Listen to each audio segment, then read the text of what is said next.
আমরা কি জানি কিভাবে ভোট দিতে হয়? আমরা চাই একটি ভোটও যেন নষ্ট না হয়।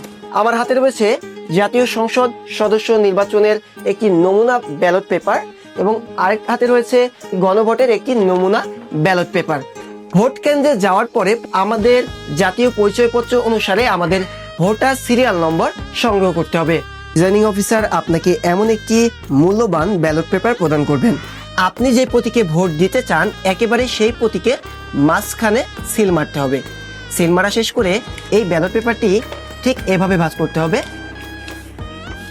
এভাবে ভাঁজ করার পর গণভোটের ব্যালট পেপারটিতে আপনারা যদি হ্যাঁর সাথে একমত হন তাহলে অবশ্যই হ্যাঁর পাশে দেওয়া ফাঁকা ঘরে সিল বসাতে হবে, আর না চাইলে নায়ের ঘরে সিল বসাতে হবে।